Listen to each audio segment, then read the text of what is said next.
Sir మాది నల్గొండ జిల్లా పియపల్లి మండలము దుగ్గ్యాల గ్రామము. ఆ గ్రామంలో మా ముత్తాతల కానించి భూమి పుట్టిన కానించి మా పెద్దమ్మ తల్లి ఉంది అక్కడ.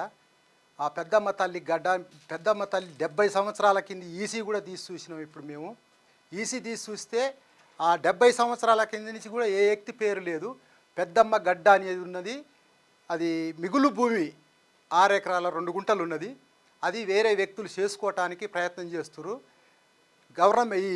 ఈ అధికారుల అండదండలతోటి వాళ్ళు దాన్ని ఒకసారి చేసుకుర్రు కూడా డబ్బులు పెట్టి చేసుకుంటే దాన్ని ఒకసారి తొలగించినాము. తొలగించిన తర్వాత మళ్ళీ చేయడానికి ప్రయత్నం చేస్తున్నారు.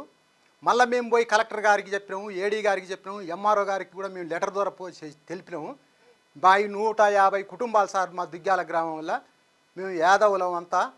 ఎస్సీ వాళ్ళు డబ్బులు కొడతారు, సాకలి వారు ఏటలు కోస్తారు, కుమ్మరి వాళ్ళు కుండ నైవేద్యం ఉంటారు అక్కడ.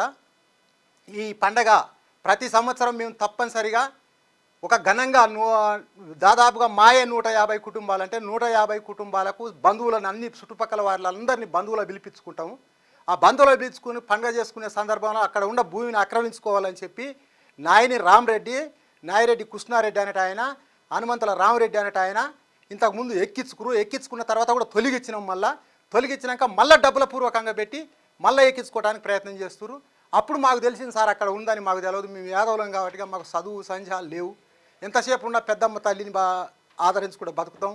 మేము పశువుల జువాల కాసుకుంటూ బతికే వాళ్ళమే, వ్యవసాయం చేసుకుంటూ పాడి పంటలతో బతికే వాళ్ళమే. కానీ చదువు సంధ్యాలు మాకు చాలా తక్కువ ఉన్నాయి.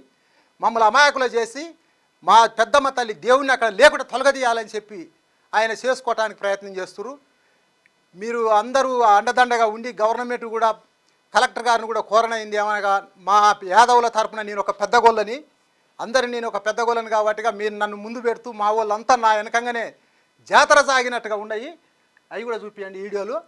మేము వీడియోలు కూడా తీసినాం. అక్కడ సిగాలు ఊగుతాము, మాకు పూనకం వస్తుంది, దేవుని పూనకం. ఆ ప్రకారంగా చేస్తుంటే అవి మొత్తం అక్కడ ఉన్న భూమిని ఆయన ఆక్రమించుకోవాలని చెప్పి మళ్ళీ తీసుకుపోయి మళ్ళీ ప్రయత్నం చేసి ఏడీ గారు వచ్చిండు. మేము హైకోర్టుకు పెట్టినాం. హైకోర్టుకు పెట్టిన తర్వాత కూడా మళ్ళీ హైకోర్టు కూడా నోటీసులు ఏడీ గారికి పంపింది, కలెక్టరేట్కు పంపింది, ఎంఆర్ఓకు పంపింది, ఆర్డీఓకు పంపింది. వీళ్ళకు పంపిన తర్వాత కూడా మళ్ళీ అట్లనే ఆయన అదే డబ్బులతోటి పెట్టి వీళ్ళని తీసుకొని వచ్చి మళ్ళీ మాకు తెలవకుండా ఏడీ కూడా ఒకరోజు ఆడికి వచ్చిండు. నేను ఆ రోజు నేను నోటీసు రావాలని నేను దరఖాస్తు పెట్టిన కాబట్టి నాకు ఖచ్చితంగా నోటీసు రావాలి సార్. ఆ నోటీసు రాకుండా నేను మిర్యాలగూడ నాకేదో ఆరోగ్యం కొద్దిగా స్థితిగా ఉండి అక్కడ ఉండిపోతే అక్కడ ఉన్నాగా ఆయన వచ్చి ఇక్కడ నేను ఇంక్వైరీ పెడుతున్నా అని చెప్పి నాకు 4 గంటలకు ఫోన్ చేసి మాట్లాడదాం. 3 గంటల ప్రాంతం వల్ల నాకేమో టైం కరెక్ట్ తెలియదు, నాకు చదువు రాదు కాబట్టి. ఆ 3 గంటల ప్రాంతంలో ఎప్పుడో ఫోన్ చేస్తే అట్లెట్లా వస్తుంది సార్, ఆబ్జెక్షన్ చేసింది నేను కదా, మరి నాకు తెలియకుండా మీరు ఎట్లా వస్తారని నేను అంటే, వస్తున్నామా మీరైతే ఉండాలి, మేము వెళ్ళాము అని అన్నాడు. ఎట్టెట్లా వస్తారో రాండి, వచ్చిన తర్వాత మేము మాత్రం అన్నీ దాని పరిణామాలు వేరేనే ఉంటాయని చెప్పి తర్వాత నేను గట్టిగా దమాయించిన తర్వాత వచ్చి చూసుకొని రాసుకొని కూడా పోయిరంట. మరి అది ఏం రాసుకొని పోయిరా ఏమో నాకైతే తెలియదు సార్. మళ్ళీ మాకు లెటర్ ఇచ్చిండ్రు. ఆ లెటర్ ద్వారా మళ్ళీ వచ్చి రేపు వస్తామని చెప్పారు. ఆ తారీఖు కూడా నాకు చదువు రాదు కాబట్టి బాగా తెలియదు సార్. నాకు అది ఏదో డేట్లు అయితే ఉంటాయి, మళ్ళీ చూసినా అట్లే ఉంటాయి.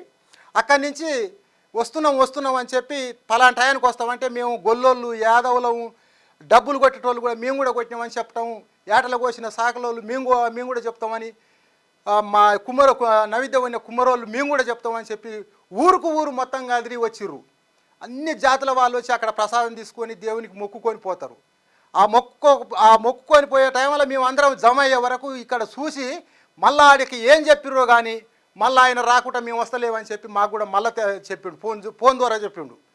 ఫోన్ ద్వారా చెప్తే ఆ ఫోన్ విని అట్టెట్లనండి మరి మేము ఇంతమంది ఉన్నాం రోజు పనిచేడి, కాసింత మంది కాదు ఊరుకూరంటే మేమే ఒక 150 కుటుంబాలు, బయటి వాళ్ళందరూ ఒక 150 కుటుంబాలు, 300-400 మంది ఇక్కడ ఉన్నాం, మీరు రాకుంటే సార్ అని మాకు మీటింగ్ ఉంది, మేము ఇప్పుడు వస్తలేమని అన్నాడు. ఆ గంట తర్వాత మేము ఎక్కడ వాళ్ళం అక్కడ బయటికి వెళ్ళిపోయిన తర్వాత ఇక సరే ఏ రోజు కాదంటే ఆ రోజే వద్దాం ఉండాలి అని చెప్పి అనుకుంటే ఆ రోజు మళ్ళీ ఇంకొక గంట సేపటి తర్వాతనే ఎమ్మటే మళ్ళీ ఫోన్ చేసి మళ్ళీ వస్తున్నామని చెప్పారు సార్. మళ్ళీ వస్తున్నామని చెప్తే అదేందండి మీరు అట్లెట్లు వస్తారు, ఇందాక చెప్తే మీరు ఎవరు అందరం అలర్ట్ అయి ఉంటుంది, ఇప్పుడు అందరం ఎక్కడో అక్కడ మా పనులకు పోతే మరి మాకు పశువులు జువాలు మేము బతికేదే గిట్లా ఆ దేవుని పండుగ వచ్చినప్పుడు మాత్రం ఘనంగా చేసుకుంటాం, కానీ మా బతుకు తెరువు అయితే మొత్తం భూతాల మీద నమ్ముకొని పాడి పంటల మీద పసలా కాసుకుంటా బతికేటోళ్ళం. మరి ఇట్లా నువ్వు టైం మార్చి వస్తే ఎట్లా? ఇంకా అందరం మరి ఎక్కడోళ్ళం అక్కడ పోయినామంటే లేదు లేదు వస్తున్నా అన్నాడు. సరే ఇక ఎట్ట వస్తారో రారి, వచ్చినాక చెప్తామని అనగానే అంతటితోటి ఇంకా రాకుండా ఉండి మళ్ళీ వచ్చిండు సారు. మళ్ళీ వచ్చినాక మేము అక్కడ దాదాపుగా రోడ్డు అమ్మటి 300-400 మంది ఉన్నాము. ఆయన వైపుగా ఒక 7-8 మంది ఉన్నారు శాలకు.